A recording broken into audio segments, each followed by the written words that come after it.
यत्र योगेश्वर कृष्णो यत् पार्थो धनुर्धर तत्र शरीर विजयो भूति ध्रुवा नीतिर मतिर्मम। रेडियो मानव रचना 107.8 पर मैं हूँ आपके साथ आपकी कम्युनिटी मेंबर किरण चावला और हमारे साथ हैं पंडित आशुतोष भारद्वाज जी, जिन्होंने श्रीमद् भागवत गीता आधुनिक व्याख्यान सहित लिखी है। आशुतोष जी, आपका स्वागत है। जी धन्यवाद। आशुतोष जी, हम जो चर्चा कर रहे हैं श्रीमद् भागवत गीता के 6 अध्याय के श्लोक नंबर 16 पर। जी। भगवान श्री कृष्ण कहते हैं, हे अर्जुन, यह योग जो कि ध्यान योग पर चर्चा चल रही है जी, ना तो बहुत खाने वाले का और ना बिल्कुल ना खाने वाले का और ना अति स्वप्नशील का और ना सतत जागृत का ही है। जी, स्वप्नशील कौन है, जागृत कौन है और बहुत खाने वाले और ना खाने वाले ये कौन है? देखिए, पहले तो हमें जानना होगा कि कुछ एक प्रचलित अर्थ है। जी। हमें प्रचलित अर्थ क्या समझ आता है कि भगवान के इस श्लोक को जब हम देखते हैं कि यह योग ना तो बहुत खाने वाले का है और ना बिल्कुल ही ना खाने वाले का है, तो हमें लगता है कि भगवान जो चर्चा कर रहे हैं वह एक मध्यस्थ की चर्चा कर रहे हैं जो दोनों के दरमियान है। ठीक है, ये प्रचलित अर्थ जो है यह भी अपने आप में बड़ा उपयोगी है, लेकिन हम जानेंगे कि यह जो वैज्ञानिकता है कि बिल्कुल ही ना खाना और बिल्कुल ही ना सोना, ये महादशाएं क्या हैं, इन पर भी चर्चा करेंगे।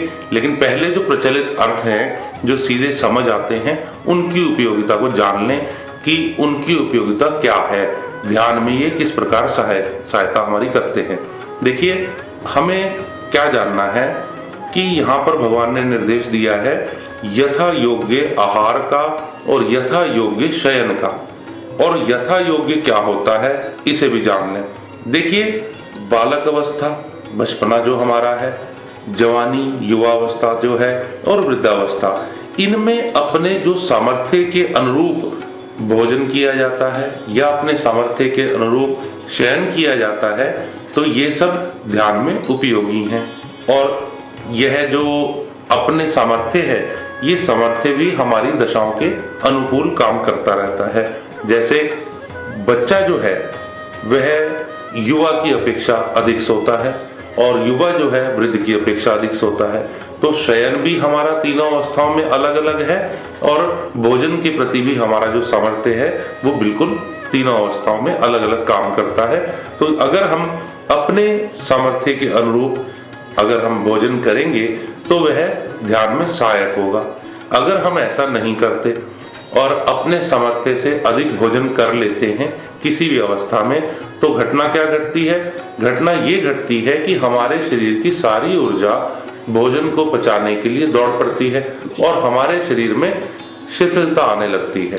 हम एक सुस्ती का अनुभव करते हैं और यह जो सुस्ती का जो हमारे शरीर में जो अनुभव हमें होता है, यह ध्यान में एक अवरोधक है। ध्यान में जो एक फुर्ती चाहिए, एक स्फुरन चाहिए, वह नहीं मिल पाता और इससे जिसे कहते हैं हमारी जो सारी ऊर्जा शक्ति है भोजन पचाने में व्यय होने लगती है और हम सुस्ती में आ जाते हैं। तो ध्यान में यह सब बाधक है, हमें ये चीज जाननी होगी। और कुछ चीजों को और भी देखना है। अब तक जो कहा गया यह प्रचलित अर्थ है कि भोजन और शयन ये दोनों सम्यक होने चाहिए, तो ध्यान में उपयोगी है, सहायक है, निस्संदेह इसमें कोई शक भी नहीं है, बिल्कुल ठीक कहा है। तो अब हमने जानना है कि ये बिल्कुल ही ना खाना और बिल्कुल ही ना सोना क्या है। इनको जानने के लिए हमें थोड़ा सा गहराई में उतरना होगा। जी, आपने बोला कि खाने को संयमित करना है। जी। तो क्या ये जो हम खाना खाते हैं जी, वो मेहनत की कमाई का होना चाहिए? देखिए, ये तो बिल्कुल वाजिब बात है, ये तो मॉरल ड्यूटी होती ही है हमारी। जी। और दूसरा क्या है, देखिए, बड़ी कहावत हम सुना करते हैं कि चांद की रोशनी की जो ठंडक है, चांदनी की जो शीतलता है, उसे वही अनुभव कर पाता है जिसने दिन में पसीना बहाया है। जिसने दिन में पसीना नहीं बहाया, एयर कंडीशन में बैठा है, वो तो जान भी नहीं सकता कि चांदनी में भी शीतलता होती है। तो आपकी बात बिल्कुल अच्छी है कि हाँ, भोजन जो हो वह परिश्रम का हो, स्वयं से ही अर्जित किया हुआ हो, चोरी ठगी का तो ना ही हो। ये तो बिल्कुल जायज बात है। और भोजन का जो सम्यक होना है, भोजन का जो यथा योग्य होना है, यदि यह ऐसा नहीं होगा तो हम ध्यान में उस हिसाब से नहीं उतर पाएंगे, क्योंकि ध्यान में जो है शारीरिक चुस्ती, शारीरिक स्फुरण चाहिए।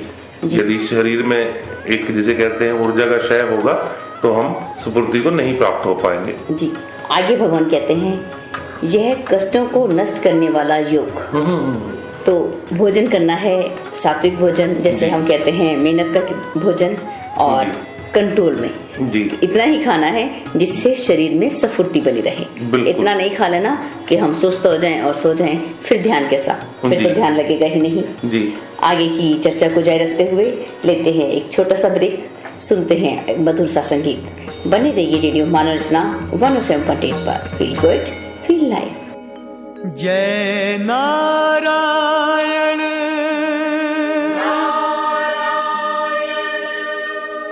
जय जय नारायण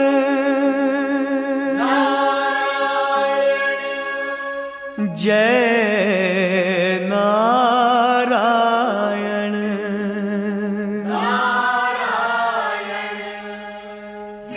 जय जय नारायण नारायण हरि हरि जय जय नारायण नारायण हरि हरि स्वामी नारायण नारायण हरि हरि स्वामी नारायण नारायण हरि हरि तेरी लीला सबसे न्यारी न्यारी हरि हरि तेरी लीला सबसे न्यारी न्यारी हरि हरि तेरी महिमा प्रभु है प्यारी प्यारी हरि हरि जय जय नारायण नारायण हरि हरि स्वामी नारायण नारायण हरि हरि जय जय नारायण नारायण हरि हरि स्वामी नारायण नारायण हरि हरि हमने देखा तो यही लगा तेरे जग में है भगवन दगा ही दगा दगा ही दगा तेरे जग में है भगवन दगा ही दगा दगा ही दगा मन में सोचा तो ये जाना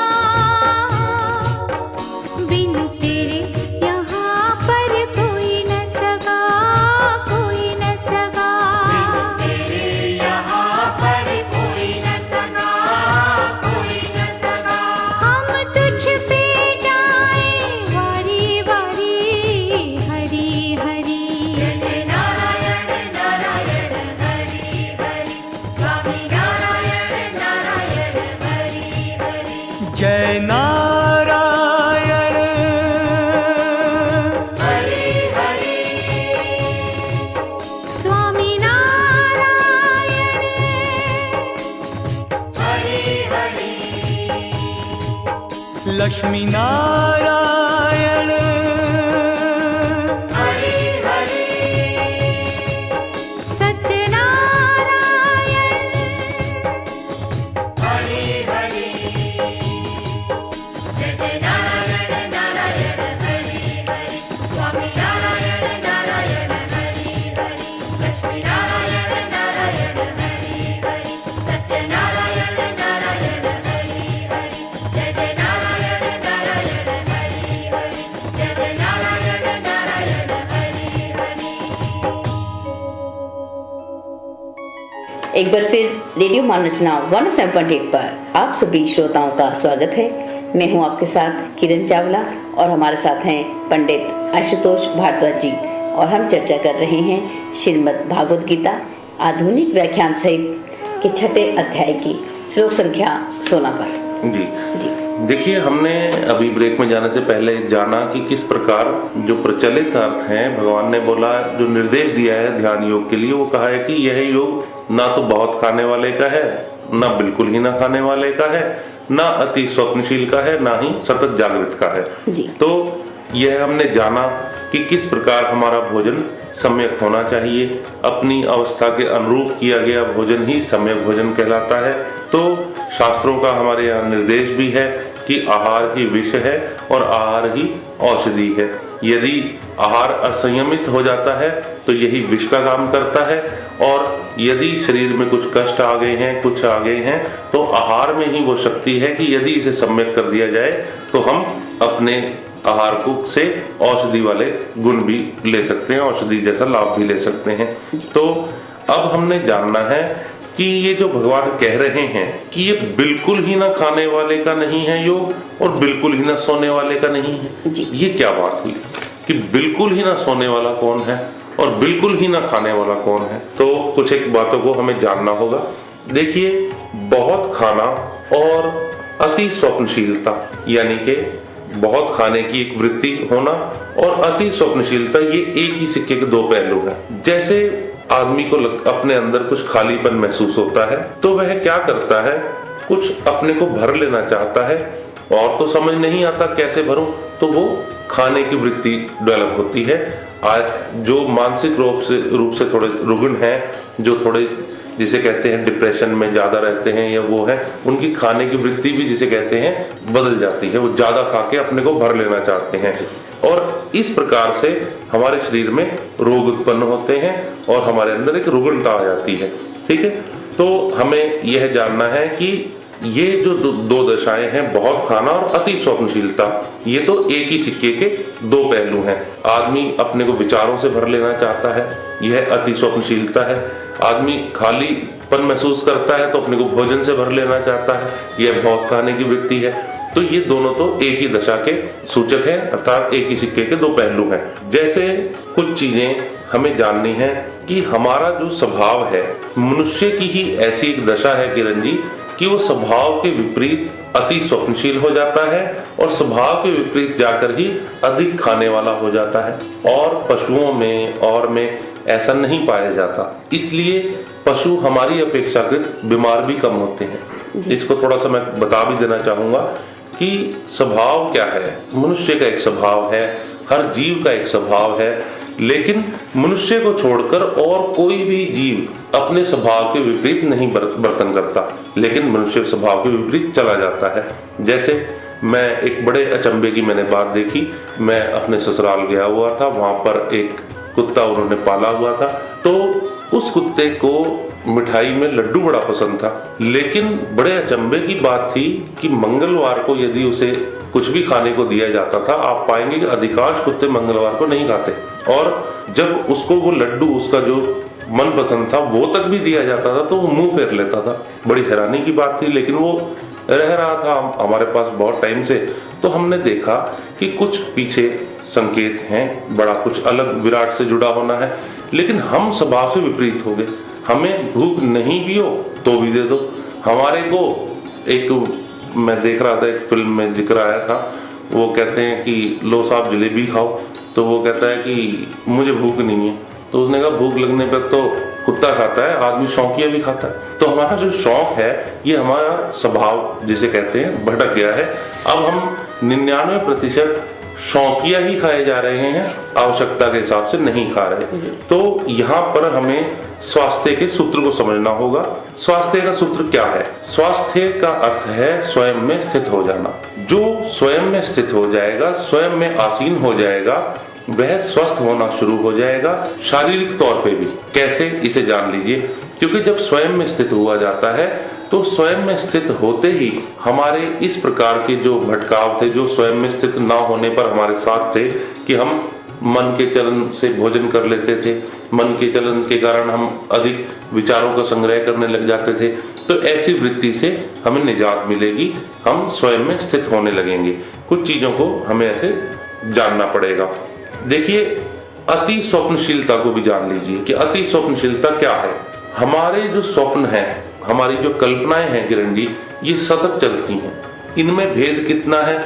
इनमें भेद मात्र इतना है कि या तो हमारे आंख खुले होते हैं या हमारी आंख बंद होती है, लेकिन हमारे स्वप्न लगातार चलते हैं, लगातार। कोई रात को सो रहा है तो स्वप्न देख रहा है, सुबह उठ गया है और हम सोचते हैं उठ गया, जाग गया। बिल्कुल नहीं जागा, सिर्फ एक जिसे कहते हैं आंखें खुल गई हैं, स्वप्न वैसे ही चल रहे हैं। दिन में अलग कल्पनाएं हैं कि मैं ऐसे ऐसे अपने बच्चों को राजा सम्राटी बना दूं, या रात को ऐसे स्वप्न है कि अरे मेरा कहीं साम्राज्य बन गया, वो लूट गया।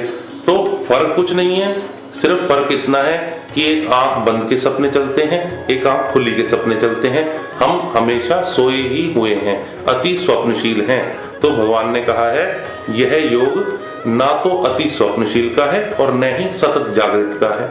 अब इसका रूप भी आपके सामने खुलेगा कि सतत जागृत कौन है, जो कभी नहीं सोता वह कौन है। देखिए, परम जागृत जो लोग हैं, इन्हें लोग भी नहीं कहा जाएगा, मैं कहूंगा महापुरुष।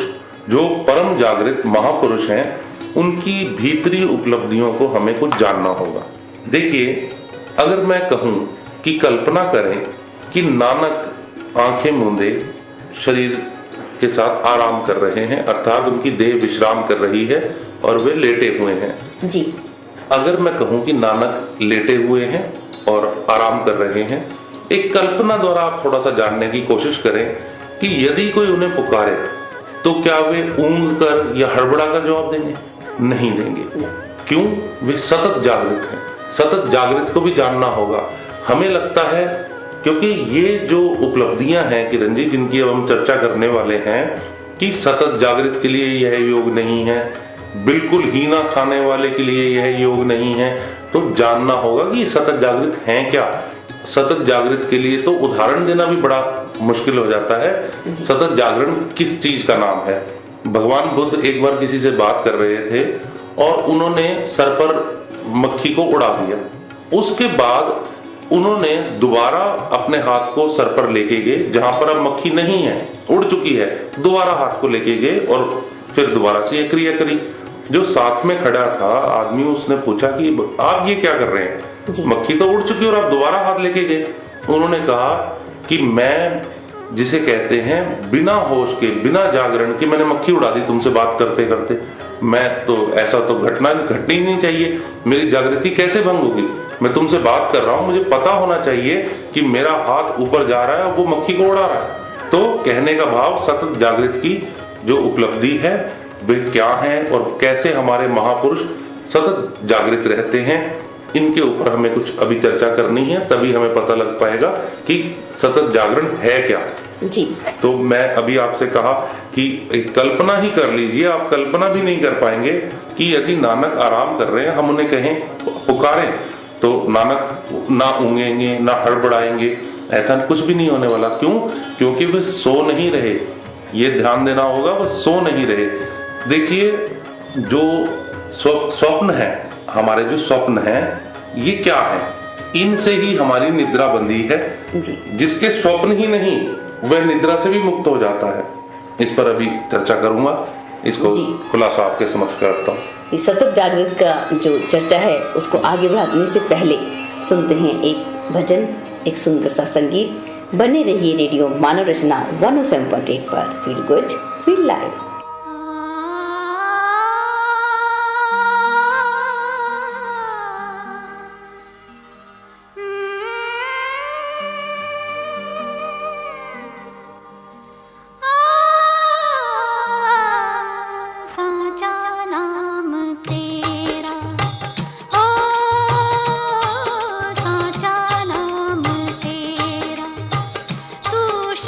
मेरा साचा नाम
एक बार फिर रेडियो मानव रचना 107.8 पर आप सभी श्रोताओं का स्वागत है। मैं हूं आपके साथ किरण चावला और हमारे साथ हैं पंडित आशुतोष भारद्वाज जी और हम चर्चा कर रहे हैं श्रीमद् भागवत गीता आधुनिक व्याख्यान सहित पर श्लोक नंबर 16 अध्याय नंबर 6। जी देखिए, अभी हम चर्चा कर रहे हैं कि सतत जागृत और सतत जागृत के लिए महापुरुषों का ही उदाहरण दिया जा सकता है जी। हम जो सतत जागरण को उपलब्ध हो गया, जो स्वप्न मुक्त हो गया, जिसके स्वप्न नहीं है, जो कल्पनाओं में नहीं खोता, जो वास्तविकता को जानता है, ना आंख खुली में स्वप्न देखता ना बंद में। देखिए, जो परमात्मा के साक्षात्कार को उपलब्ध हो जाता है उसके नेत्र खुले के स्वप्न तो बंद हो ही जाते हैं। धीरे धीरे इसी स्थिति की प्रगाढ़ता से जब वह रात्रि में सोता भी है ना, तो रात्रि में सोना केवल देह का विश्राम होता है। उस देह विश्राम में कोई भी स्वप्न नहीं होते। हम रात को किसी को उठाते हैं तो हड़बड़ाकर या ऊँग कर जवाब दिया जाता है। क्यों? क्योंकि हम स्वप्न में तल्लीन होते हैं। वह स्वप्न टूटना और एकदम कहीं और नई जगह से परिचित होने में हम हड़बड़ा जाते हैं। लेकिन जिसके स्वप्न ही नहीं चलते, जिसके भीतर स्वप्न ही नहीं है, वह ना हड़बड़ाएगा ना ऊँगेगा। तो यही एक कहा गया कि यदि हम कल्पना भी करें कि किसी महापुरुष को पुकारें तो महापुरुष बिल्कुल भी हड़बड़ाएगा नहीं, ना ऊँग कर जवाब देगा। क्यों? वह स्वप्न मुक्त देह विश्राम करता है। महापुरुष कभी भी निद्रा में स्वप्न में तल्लीन नहीं हो जाते। इन चीजों को हमें जानना होगा और स्वप्न की भी कुछ चीजों को और समझ लेना बहुत जरूरी है। जो स्वप्न है किरण जी, इन स्वप्नों से ही हमारी एक निद्रा संरक्षण की प्रणाली चलती है। हमारी नींद तभी चल पाती है जबकि हमारे पास सपने हो। हम ये तो कह सकते हैं कि मैं रात को इतने बजे तक जाग रहा था और मैं सुबह इतने बजे उठ गया जी। हम गवाही दे सकते हैं कि इतने बजे तक मैं जाग रहा था, लेकिन नींद कब आई ये हम नहीं बता सकते, और नींद कब चली गई ये भी हम नहीं बता सकते। क्यों?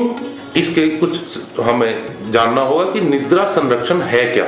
ये अपने आप चलने वाली एक प्रणाली है और इसके लिए घटना क्या होती है, इसके संरक्षक हैं स्वप्न, ड्रीम्स हमारी नींद को प्रोटेक्ट करते हैं। तो हमें इस प्रणाली से अवगत होना है। और जो जागृत महापुरुष हैं वे जो स्वप्न से मुक्त हो जाते हैं, इसलिए स्वप्न से मुक्त होने के कारण उनकी जो निद्रा है वह निद्रा ना रहकर मात्र एक निद्रा का स्वांग कह सकते हैं या देह विश्राम कह सकते हैं, केवल इतना ही रह जाता है। वे हमारे प्रकार से नहीं सोते। हमने बहुत सी चीजों को जैसे ये जाना, जो भगवान ने कहा कि देखो यह योग सतत जागृत के लिए नहीं है, अर्थात ध्यान प्रकरण जो है, ध्यान प्रक्रिया जो है, ये नानक की भीतरी गरिमा को उठाने वाली नहीं हो सकती जी।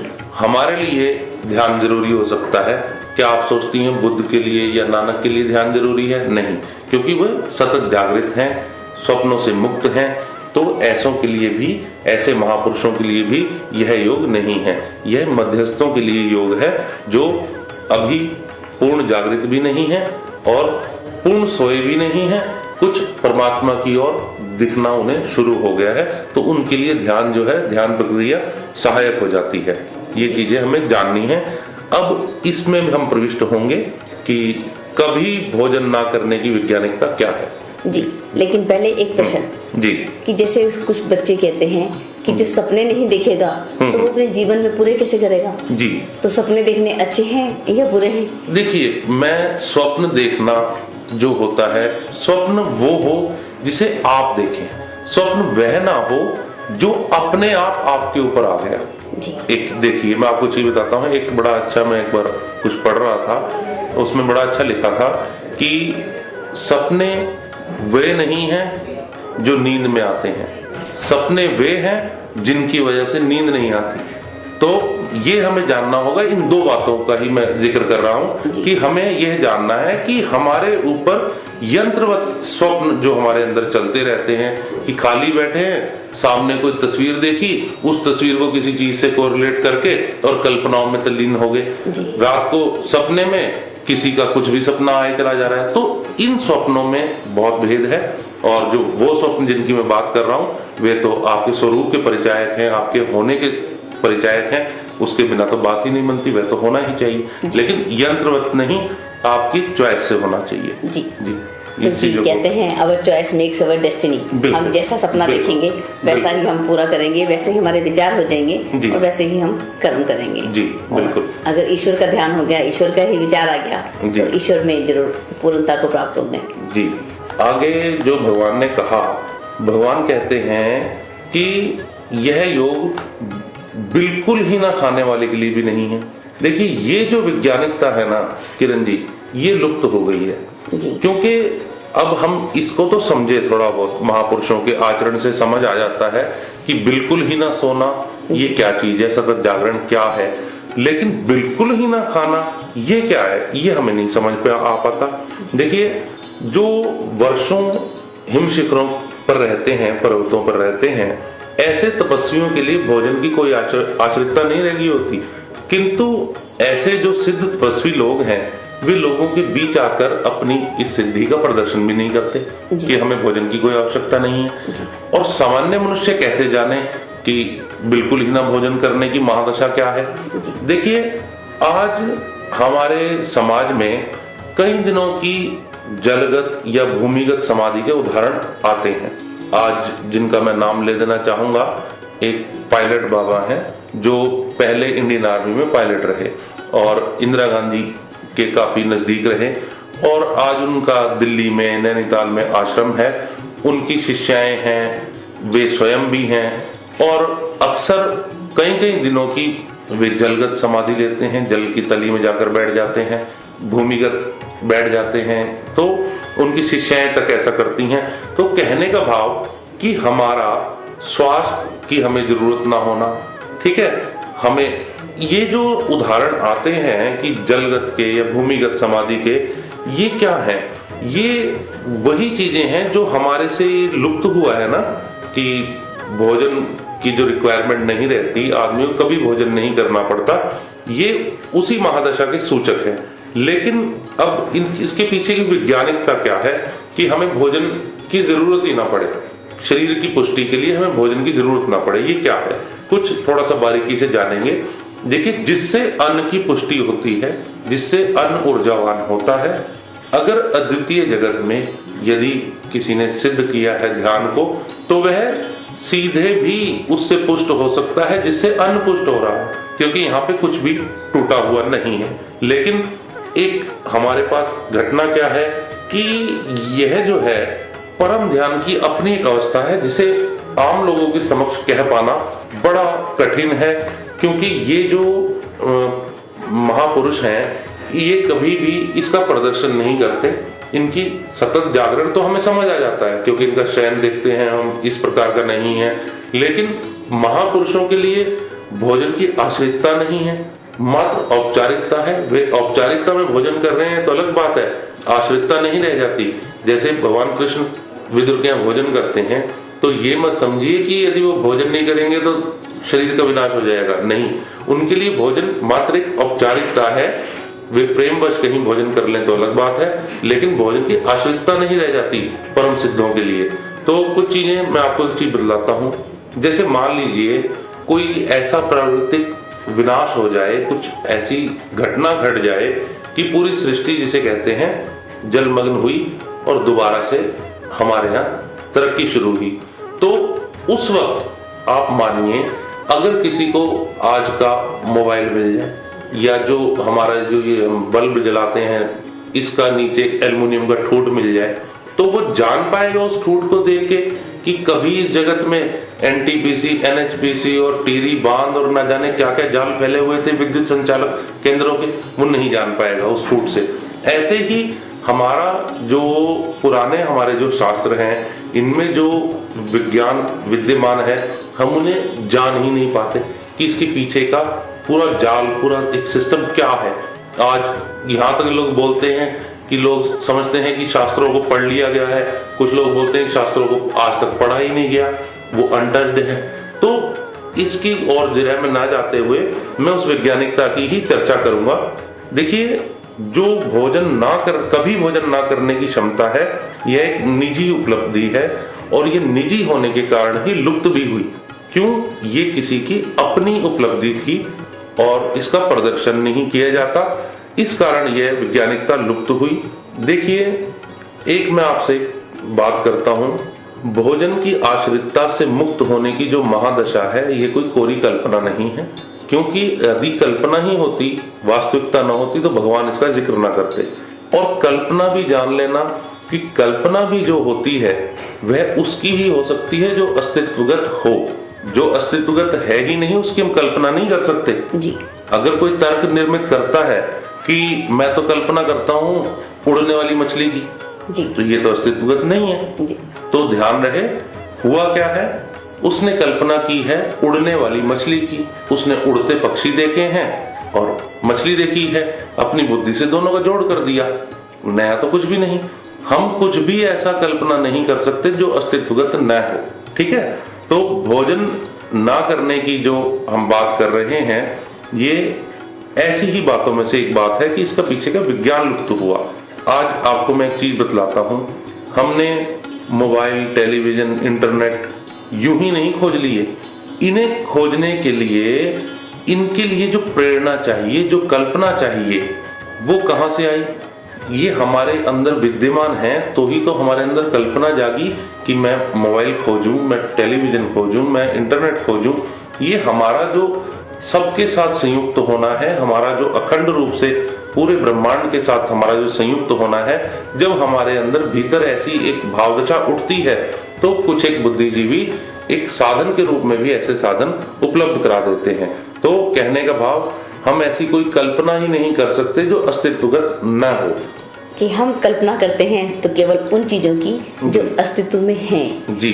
अगर भगवान श्री राम ने कहा था कि तुम कल्पना करो तो ऐसा निश्चित होगा, क्योंकि वो पहले से ही अस्तित्व में है, लेकिन हम उसी जो हमारे अंदर है उसी को खोज के हम बाहर लाते हैं, उसी की हम कल्पना करते हैं।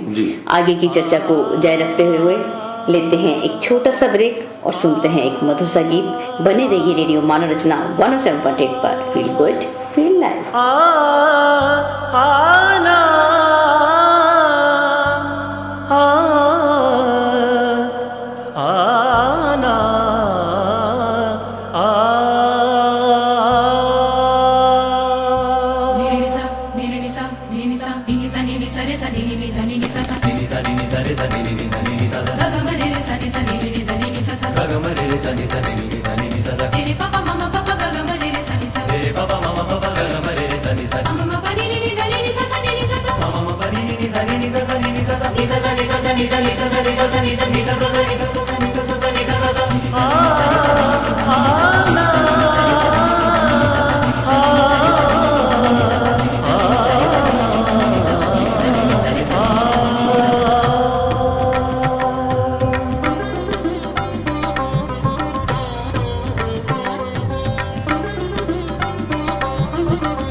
पायल बोले मनवा डोले कान्हा कान्हा गाए जिया गरज बरस रहे काले बदरा गरज बरस रहे काले बदरा घनन घनन घन गरजे घनन घनन घन गरजे कृष्ण मिलन रुद्र आए काली घटा गिर छाए अति सुख बरसे घनन घनन घन गरजे कोयल कूक सुनाए वन वन कोयल कूक सुनाए वन वन मोरवा झूमे नाचे छननन छुम छनननन छुम छनननन छुम छनननन छुम छनननन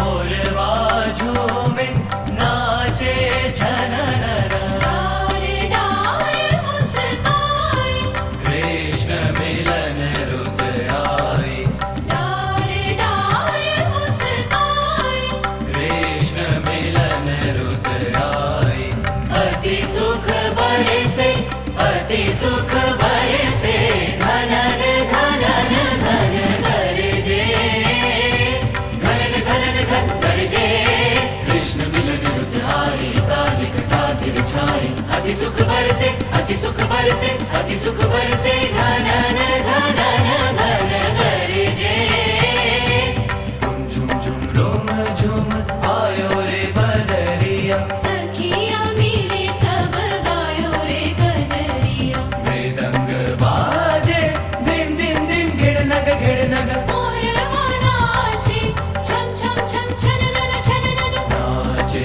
बरखा हमारे अंगना बाजे पायलिया बाजे कंगना आओ सब मिल चौपुराओ सखिया सब मिल मंगल गाओ मंगल गाओ मंगल गाओ गरज बरस रहे काले बदरा गरज बरस रहे ममरे सारे निसा निनी बनी बमा रे सारे सनी सा ममरे सारे निसा अपनी धनी निसा सा अपनी धनी निसा सा अपनी धनी निसा सा गरज बरस रहे काले बदरा गरज बरस रहे नीनी नीनी नीनी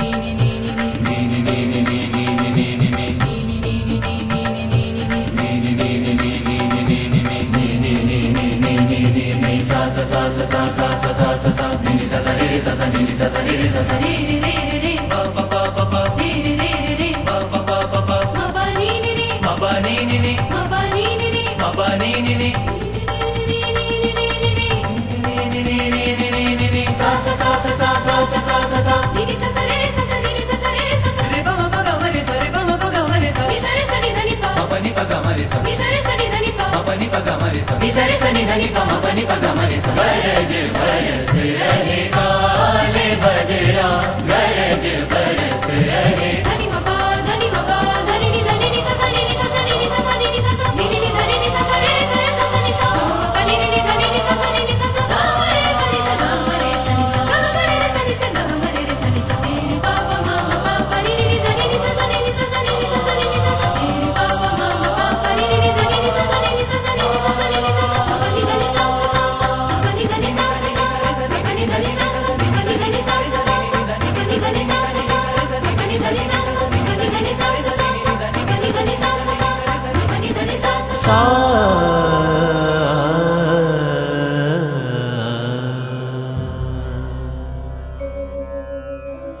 एक बार फिर रेडियो मानरचना 107.8 पर आप सभी श्रोताओं का स्वागत है। मैं हूँ आपके साथ किरण चावला और हमारे साथ हैं पंडित आशुतोष भारद्वाज जी और चर्चा चल रही है श्रीमद् भागवत गीता आधुनिक व्याख्यान सहित के ऊपर।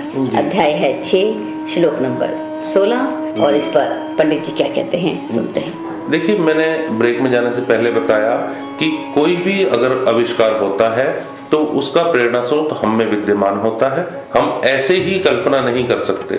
एक बड़ा, मैं आपको बताऊं, लोग बोल देते हैं यूं ही, तो मैं कह देना चाहूंगा कि यूं ही नहीं होता जी। ठीक है, तो एक चीज को हमें जानना है।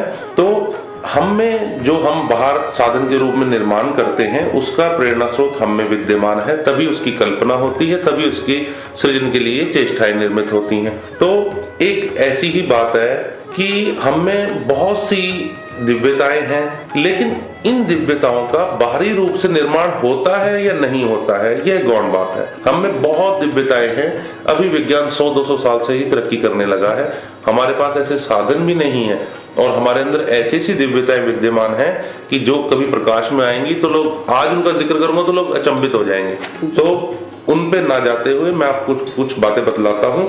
आजकल हमने डाइट सब्स्टिट्यूट कैप्सूल खोज लिए हैं जी। हम कहते हैं कि भोजन की जरूरत नहीं है, लंच डिनर ब्रेकफास्ट आप ये कैप्सूल खाइए और आपका काम हो गया, ठीक है, जिनसे हम वह ऊर्जा प्राप्त कर लेते हैं जो कि हमें भोजन से मिलनी थी, वो डाइट सब्स्टिट्यूट कैप्सूल से हमें मिल जाती है।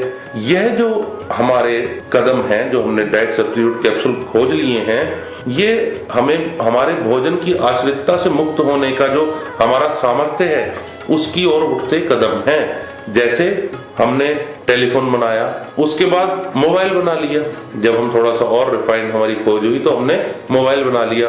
मोबाइल ने क्या करा, हमें तारों की आश्रितता से मुक्त कर दिया, अब हमें वायर नहीं चाहिए, सीधे बात हो सकती है। तो ऐसे ही जो हमने भोजन की आश्रितता से जो हमारे मुक्त होने का सामर्थ्य है, इसमें हमने कैप्सूल खोज लिए हैं। बहुत जल्द हम ऐसे भी सीधे ऊर्जावान, इस जगत से सीधे ही ऊर्जावान हो पाएंगे, ऊर्जा प्राप्त कर पाएंगे और हमें कैप्सूल की भी जरूरत नहीं रहेगी। लेकिन इन सब बातों का जिक्र अगर आज मैं करूंगा तो ये झूठ जान पड़ेंगी। जैसे आज से 500 साल पहले अगर कोई मोबाइल का जिक्र कर लेता तो ऐसा जिक्र नहीं कर रहा, लेकिन मैं संकेत देना चाहता हूं कि किस प्रकार हमारे अंदर सामर्थ्य निहित है और हमारे महापुरुषों की ये सिद्ध परम दशा रही है जहां उन्हें भोजन की आश्रितता नहीं है, मात्र औपचारिकता है जी। मुझे याद है योगानंद जी ने अपनी जो आत्मकथा लिखी है उसके अंदर लिखा है कि हम भोजन से नहीं बने जी। हम बने हैं 5 तत्वों से जी। आकाश, पृथ्वी, वायु, गगन और जो 5 तत्व हैं, अग्नि और 5 महाभूतों से बने हैं। तो अगर वायु के अंदर देखें तो वायु के अंदर नमी भी रहती है जी। वायु के अंदर आकाश तत्व भी रहता है, वायु खुद एक वायु तत्व है। अगर हम अपनी प्राण वायु को खींचे अपने अंदर लेके जाते हैं तो हमारे प्राण तत्व जो हैं हमें मिलते रहते हैं। और जो अपनी हमें समझा रहे हो कि हम भोजन के बिना रह सकते हैं, कई बार ऐसी अवस्था हो जाती है हम बीमार हो जाते हैं और डॉक्टर हमें खाने को मना कर देते हैं, तो हम सोचते हैं कि हमने तो खाया ही नहीं। ऐसा कुछ नहीं है, उस समय ये सोचना है कि हमारे पास हम खा रहे हैं हवा के रूप में, बहुत कुछ हमारे अंदर जा रहा है बिल्कुल जी। यहाँ तक कि हमें सूरज से ऊर्जा मिलती है, हमें हर चीज से ऊर्जा मिलती है। मैं वही कह रहा था, ऊर्जावान इस जगत में हम सीधे भी ऊर्जा प्राप्त कर सकते हैं, हमें साधन पर आश्रित होने की कोई अनिवार्यता नहीं है। जैसे आज हमने लाइव टेलीकास्ट खोजा और हम क्या करते हैं कि टीवी के माध्यम से या डिश एंटीना के माध्यम से हम लाइव टेलीकास्ट को लोगों तक पहुंचाते हैं जी। लेकिन जो गीता का जब आरंभ होता है, जिसमें धृतराष्ट्र कहते हैं कि हे संजय देखकर बताओ युद्ध भूमि में क्या हो रहा है, तो अब हमारे लिए यह अचंभे की बात है क्योंकि हमारा विज्ञान अभी 100-200 साल से ही तरक्की करने लगा है जी। बहुत जल्द हम जिसे कहते हैं साधन मुक्त लाइव टेलीकास्ट भी खोज लेंगे। लेकिन साधन मुक्त लाइव टेलीकास्ट आज अगर उस पर जिक्र होता है तो ये झूठ जान पड़ता है। क्यों? हमारी बुद्धि उस जिसे कहते हैं लेवल में उस तरीके से नहीं सोच पाती। तो ऐसे ही भोजन की जो आश्रितता ना होने की हमारा जो सामर्थ्य था यह लुप्त हुआ क्योंकि ये निजी रहा, महापुरुषों का ये निजी सामर्थ्य रहा और इसका प्रदर्शन या इसका व्याख्यान सामान्य मूर्छित मनुष्य से हो भी नहीं सकता। तो इस कारण इसके पीछे की वैज्ञानिकता धूमिल हुई और आज लगभग लुप्त प्राय है। लेकिन ऐसा नहीं कि ये वैज्ञानिकता है ही नहीं। लेकिन भगवान तो कहते हैं कि जो बिल्कुल ना खाने वाले को तो मैं नहीं मिलता। बिल्कुल ना खाने वाले के लिए भी ये योग नहीं है। हाँ। बिल्कुल ना कहने का भाव अभी जो ध्यान में पहुंच चुके हैं उनको चाहिए, परम जागृत हो गए, जो ना कभी सोते ना कभी खाने की जरूरत, उनको हिमालय पे सिद्ध बैठे हैं, उनको ध्यान की जरूरत नहीं, वो तो मास्टर हो गए। आगे भगवान कहते हैं कि वह कल्मशों से रहित योगी इस प्रकार निरंतर स्वयं को योग में लगाता हुआ सुखपूर्वक ब्रह्म स्पर्श रूप कभी ना समाप्त होने वाले असीम आनंद का अनुभव पाता है। जी, भगवान कहते हैं कि कल्मशों से रहित योगी अर्थात जिसके कोई कल्मश नहीं बचे, इस प्रकार निरंतर स्वयं को योग में लगाता हुआ सुखपूर्वक ब्रह्म स्पर्श रूप कभी ना समाप्त होने वाले असीम आनंद का अनुभव करता है। ब्रह्म स्पर्श क्या है? ब्रह्म स्पर्श ऐसा है कि ये बड़ी निजी अनुभूति है और योगी जब ब्रह्म स्पर्श को अनुभव करता है तो ये ऐसी ही अनुभूति है जैसे गूंगे ने गुड़ खा लिया हो, जो कुछ नहीं कह सकता, सिर्फ मुस्कुराता है और आनंद को भीतर महसूस करता है जी। तो ये एक अपनी भीतरी दशा महादशा है, इसे जानना है। और एक जिसे कहते हैं, मैं अंतिम और कुछ भी जिक्र कर देना चाहूँगा। अभी हमने बात की थी कि किस प्रकार यह जो योग है यह ना तो बहुत खाने वाले का है, ना बिल्कुल ही ना खाने वाले का है, ना अति स्वप्नशील का है, ना ही सतत जागृत का है।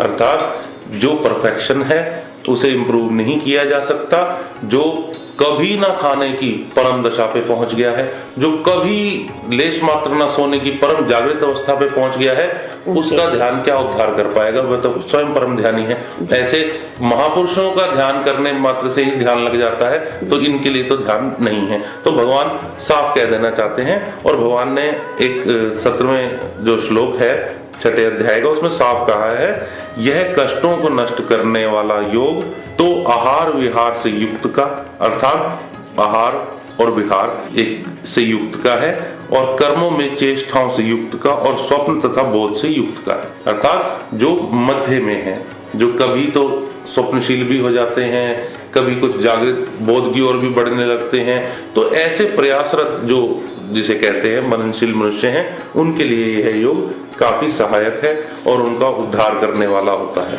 ना सिद्धों के लिए यह योग है, ना बुद्धों के लिए यह योग है, यह मध्यस्थों के लिए है। तो यह जानना होगा जी। ये योग हमारे लिए है जो बहुत अति भोजन करते हैं, ज्यादा देर तक सोते रहते हैं। हमें ही योग की ओर जाना है, ध्यान की ओर जाना है, और अपने कर्मों को सत्कर्मों में लगाना है। बस वही है कि ध्यान न बुद्धू का न बुद्ध का, बीच वाला जो मध्यस्थ है उसके लिए ये ध्यान है जी। ध्यान ना बुद्धों का ना बुद्ध का। बहुत सुंदर पंक्ति बोली आपने। अब विदा लेते हैं आपसे, और धन्यवाद आशुतोष जी। जी बहुत बहुत धन्यवाद। आपको हमारा प्रोग्राम कैसा लगा बताने के लिए मैसेज करें। नंबर है 8010781078। बने रहिए रेडियो मानव रचना 107.8 पर। Feel good feel life.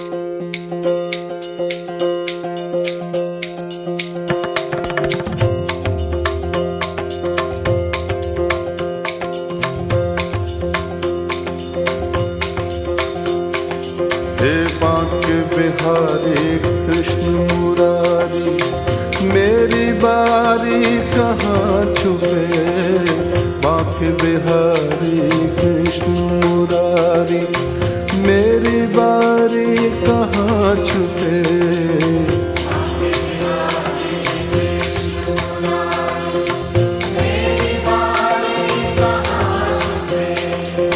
Banke Bihari Krishna Murari, मेरी बारी कहाँ छुपे।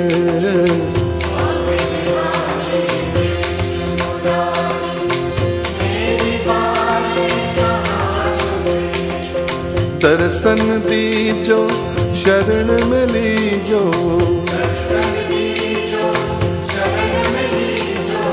दर्शन दीजो शरण में लीजो।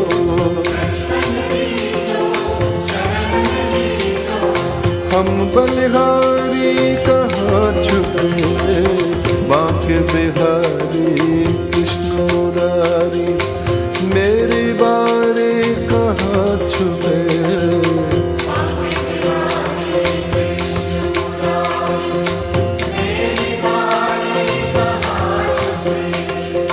आँख मिचौली हमें न भाए, जगमाया के जाल बिछाए।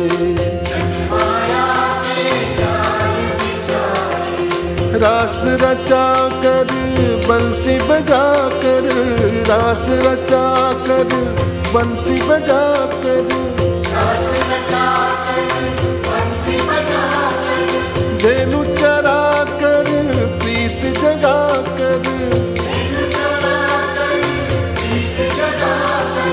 नटवर नागर निष्ठुर छलिया नटवर नागर निष्ठुर छलिया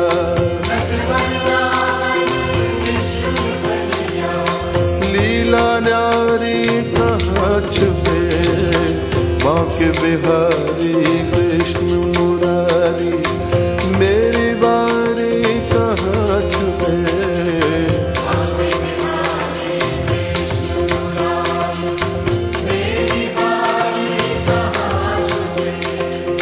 दर्शन दीजो शरण में लीजो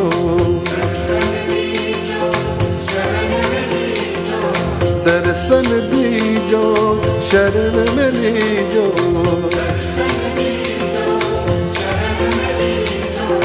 हम बलिहारी कहाँ छुपे बांके बिहारी कृष्ण मुरारी मेरी बारी कहाँ छुपे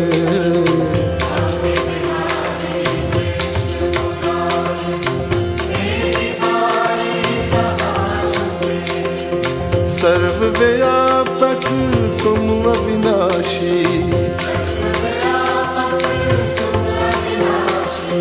जल थल गगन रवि घटवासी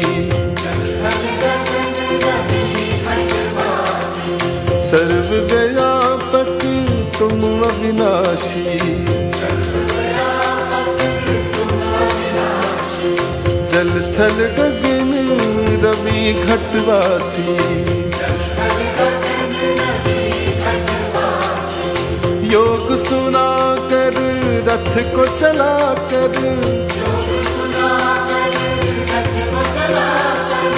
योग सुना कर रथ को चला कर योग सुना कर रथ को चला कर कहाँ खो गए हमको लुभा कर गोविंद गोविंद मीरा गाई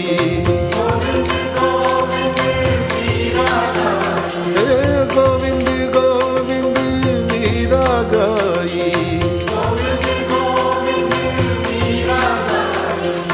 गण का तारे कहाँ छुपे बांके बिहारी कृष्ण मुरारी मेरी बारी कहाँ छुपे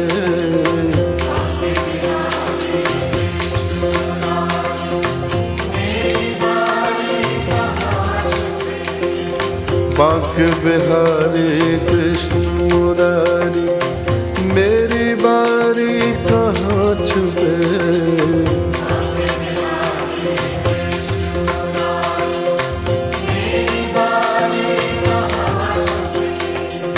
दर्शन दीजो शरण में लीजो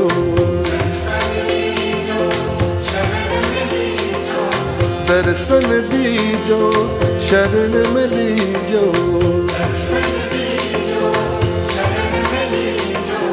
हम बलिहारी कहाँ छुपे बांके बिहारी कृष्ण मुरारी